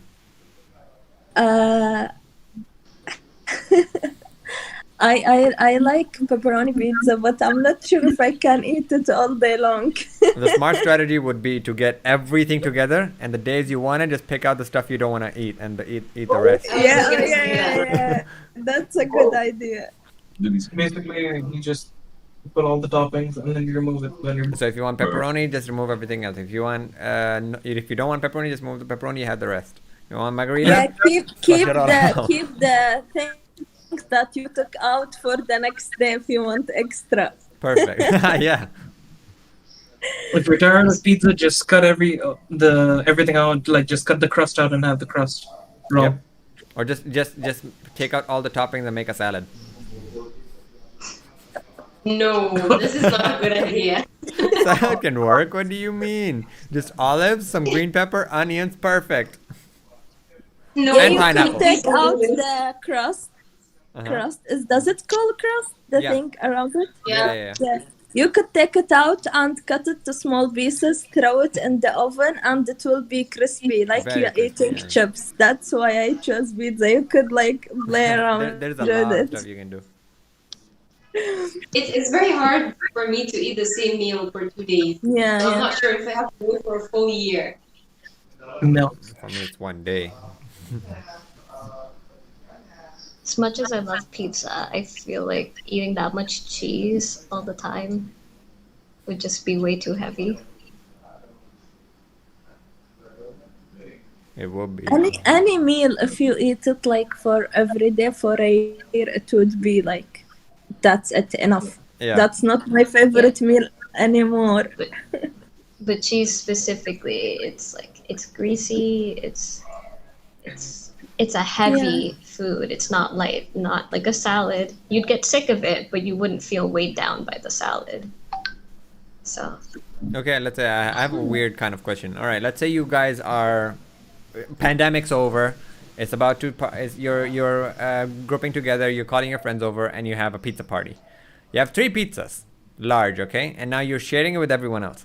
First pizza has no cheese. It's just tomato sauce and the toppings. Second pizza is very, very, let's say, second pizza has pineapples. And the third pizza, what can I have? The third pizza, sorry? You could alter Only the topping, whole only cheese, for Only example. of this Only question. So my question is, you have to share the thing. Which slices are you gonna take, and which are you gonna try your best to avoid? what was the Because third I you would have to take try the and take first it. one. The tomato only, the sauce only, Tomato and topping. topping. No, said it. you don't like pineapple at all. No, I usually take it out. I'm not used to eat pineapples Oh, yeah, I with forgot. pizza. You can That's just why break I the don't system. like it. I forgot What you was can the break third the pizza? system with I'm that. dipping in an acid. If there's pineapple on my pizza, I'm dipping it in sulfuric acid. Nice. I need to erase it. If you guys don't want your pizza with pineapple, you can give it to me. Just collect all the pineapples, and then you can make a whole pineapple after I'd that. give it to Sarah. Thing is, okay, the remnants of the pineapple flavors stick to the pizza. Let me just advise this for the viewers of this that we're not literally going to trade pineapples to anyone here. This is just a question. I said the Sure. pandemic's over. Hypothetical. Yes. Okay. The We're doing it. All right. pandemic has already ended. All right. Once the next, pandemic ends, you guys message me about this. New cryptocurrency pineapples. Like, yeah, yo, Salim, give me the pineapple. Okay, worst dish ever. It can be a restaurant, your home, or yourself. Let's avoid restaurants to, not to get. You don't have to say the restaurant's name. Just say what they gave you. Just don't get the name of the restaurant. Yeah. Let's Yeah, What did yeah. they offer you? Can I give a name? Okay. Salim first. Are you gonna start? I would probably say, I think I'm a bit biased when I say this, but the worst dish I would ever have is spicy. Oh. Anything Honestly, spicy. I'm kind of biased. I do like Texas chicken. I love the burger. If it's spicy and I'm trying to eat it, I'll survive. I'll try my best to survive. But the thing is, I still find no point of why spicy food is necessary. I do respect everyone eating their spicy Controversy. We need to fight. food. I do like a bit. I do like spicy foods. Like You said some you liked jalapenos. I thought we were friends. jalapenos gives a kick. It doesn't. It doesn't. It doesn't. It doesn't burn the organs in your body. All right. Right. All Fair of enough. India, Pakistan, and Mexico has become his enemy. Celine, you are banned. They would like to have a conversation with you about spiciness. In my case, the worst dish. When I turned rice into glue. Oh, got it. So basically, I have a really bad habit of whenever I cook something, at times I just, what do you call it? Leave it there and then just fly off. So I did that with rice, and I would advise everyone never to do that. It turns into glue, and you have to dump it. It's a combination of too much water and then overcooked. Yes. Perfecto. You need to call the plumber and the fire department. By the way, actually, a history lesson. Back in the day, I think they did kind of use starch from either, what do you call it? I'm not sure whether it's from rice or something else. From potatoes, yeah. They did use starch from potatoes to make glue at the start. That's kind of one of the earliest ancient glues. History lesson. And then they realized that plants like this. At school, in elementary schools in America, they teach you if you're out of glue, you can use flour and water to make glue. Flour and water. But my mom always was like, just get a bit of rice, smush it there. Wouldn't. Make glue. Oh, okay. Just don't keep the document or whatever gluey substance for long because it will rot. Yeah. These are Well, biodegradable. it'll dry more than rot. But, I mean, won't fungus grow on it later? Eventually, probably, yeah. But Yeah. I mean, you can't stick if it it's on. a tiny amount, not that much though. Worst dish. Worst This morning, dish. my popcorn. I mean, we still actually haven't even discussed worst dish yet. I have two that come to mind for my worst dish that I've ever made. And both of them are not my fault. They're my sister's fault. Both of them. Mm-hmm. So, one, I was trying to make a chocolate cake. I think it was like 13 or 14. I was trying to bake a chocolate cake. And my sister came by and tried it, and she's like, oh, it's not sweet enough. She tried the batter. So she took the powdered sugar and just dumped a bunch into my batter.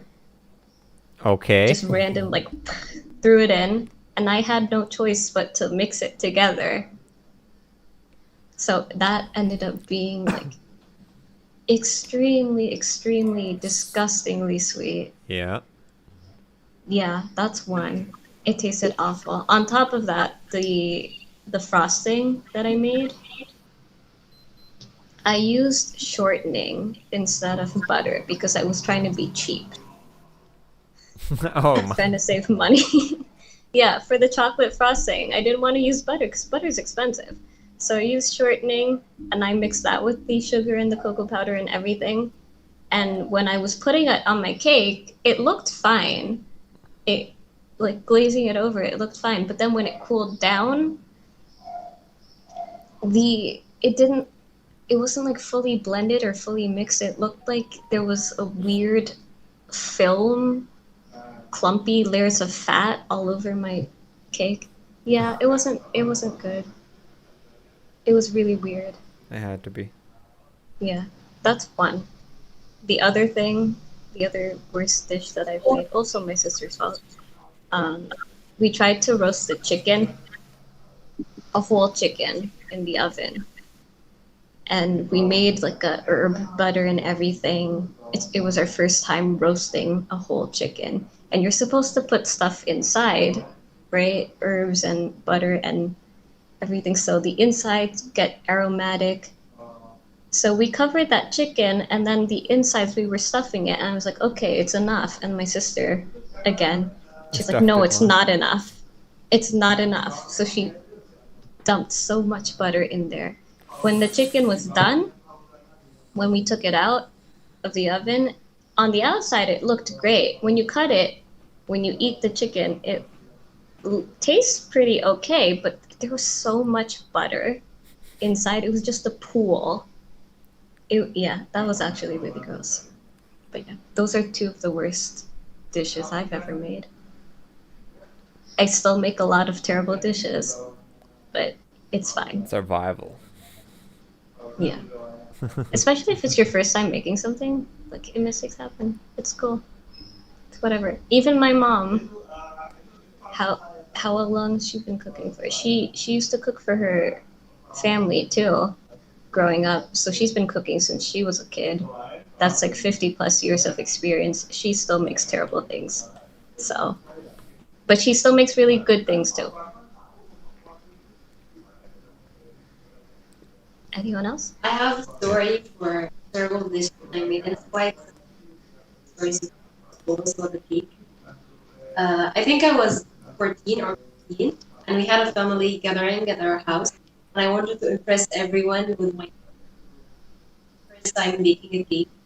I baked it and it looked perfect, but then I realized that instead of putting sugar, I put salt. Oh. So it was a salty cake. It was very. But then, yeah, well, my grandma ate it and she was like, "It's really good, but next time please put sugar." She tried to make me did the taste same better. with the cake. Every time there's someone, I mean, people trying to defend their food is, okay. There's a bit of a mess up with the cooking, but it's fine. Yeah, I like the fact that she ate it, even though I'm pretty sure she hated it and it was disgusting, but she ate it just to make me feel better. Oof. Yeah. But well, have you done that to anybody else? Where they gave you food and I you had never to baked say, a cake since that day. I still can't bake cakes till now. oh, okay.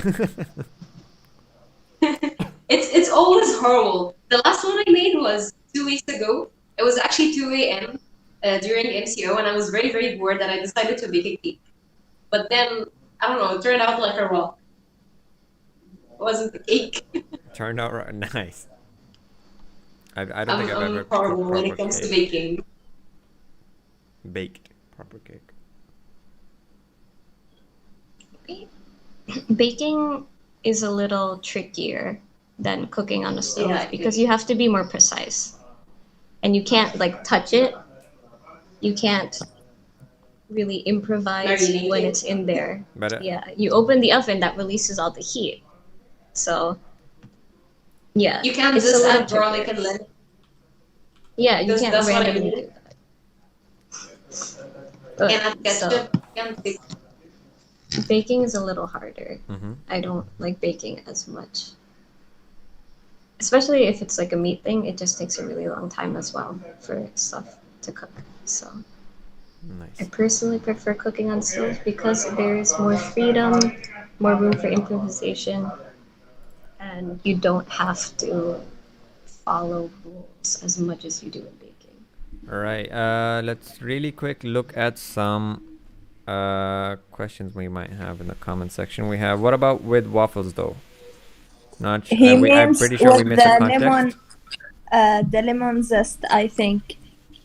The lemon zest. Ooh, okay. Ice cream. Ice cream, yeah. That's perfect. No, when Radwan mentioned that you could try out pancake with lemon zest, I think that was the question. Can he try the waffle with the lemon? Waffle, I think Yeah. so. That would taste really good, actually. You can Yeah, that's most really fruits I would love to try this. go really well with waffles. Most sweet things. I mean, even in the batter, right? You can do it with orange zest and stuff like that as well. Yeah, it will add like a bit of the scent, not the tang necessarily, but the aroma of the lemon would be incorporated into the batter, without necessarily being sour. Or, yeah, so it would add something special to your waffle. I like to add cinnamon in my waffle batter. Cinnamon. So yeah, Cinnamon. The actual Cinnamon sticks, or do you mean like powdered? No. Powdered cinnamon. Powdered Sometimes cinnamon. I'll add it into my waffle batter. So it's Ooh, I a see. cinnamon waffle. I actually missed what was it called? Cinnabon? Cinnabon, yeah. Cinnabon. I don't think they have that I here in miss that Malaysia, taste. do they? Yeah, they do. Where? It's Sunway. Sunway, that's okay. really We are such an uncultured city. We gotta wait till everything comes to us. Mhm. They have Sarvaja is still growing. It's a little baby. Yep. I mean, talking about food, we might be getting a Taco Bell over here. We have rumors. Oh, go Rumors. Taco Bell. Why? Yeah. I would recommend stuffed. Stuffed is basic. I'm not sure about But their Taco Bell, tacos are not that great. Sorry? Their tacos, I have tried. They weren't amazing. Yeah, but I preferably go for burritos. Yeah, burrito, is- but that's what I'm saying. So burrito from stuffed, tacos from Taco Bell. Yeah. Nothing from Taco Bell, considering the things that I've heard about Taco Bell. That's mean. I was never allowed to eat Taco Bell growing up because of things that my parents heard about Taco Bell. Oh, weird. yeah. Cooks are kind of messed up. Also, I wasn't allowed to eat Subway. Subway? Why Subway Yeah. though? Subway Burger was King good. lettuce? Yeah, is it because the No. recent What scandal? lettuce? No, so Subways in America, obviously they have ham. It's not halal. Oh, And yeah. you can order something without ham, which my mom did one time, but then she saw the person who ordered the sandwich after her order one with ham, and the guy who made her sandwich didn't change his gloves or anything, that's and she what got so grossed out by that. Ah, She's like, oh no, how much ham has he touched before making my sandwich? So she Oh, threw out her never thought about that. yeah. Oops. Whoops. Yeah, so she threw out her sandwich and never let me or my sister eat. You would have been Subway. saved if only you didn't get. But I mean, Subway what in if you made Malaysia the is request halal, so to? What if you made them a request to change the gloves? yeah, you could do that. But you But just my don't mom wanna. didn't do that. She just banned us from eating Subway. Classic. Right, I think that will be close to the end of the stream. We are pretty much done. Anything, any advice you would like to give on cooking? Just really quick. One specifically, which is Start Enjoy. cooking because it's the pandemic and you guys need to, avoid ordering a lot of food and, just try new things. Yeah. Don't leave your food in the stove. Stay next to it. Yeah, Sophia Yes. knows why. yeah. I would second that. Yeah, be careful. Be careful while you are cooking. And cooking is easy and joyful if you tried it. Yeah. The washing dishes is not nice. But yeah. Washing dishes, yeah. Don't Washing your do it. dishes is still acceptable, but if you do others, then no. Washing dishes, just be sure to keep the plate soaked in water. Just, so Yeah. it'll be easy to just, Yeah. Wipe it off. Somebody says, end the stream by having everyone cook. I want to see someone make a Gordon Ramsay dish. We already Gordon. cooked. We already cooked. it. Yeah. You gotta go You in the made very, you gotta this. go in the beginning. We gotta got learn that dishes that we still need to clean. We don't have time for them. We all. Do you guys We all have, cooked 4 still have your dishes. food? 4 dishes in I made this. Mine, I already ate it. It tastes good. Perfect. But it's now gotten cold because we were busy. Yeah. Alrighty. Thank you for watching, everyone. See ya. I hope you Yeah, enjoyed. Thank you, everyone. I hope you enjoyed and learned. Alright. See you Okay. later. Cooking can Thank be you. amazing. Bye. Bon Bye-bye. appetit. Bon appetit. We're done. And 5, 4,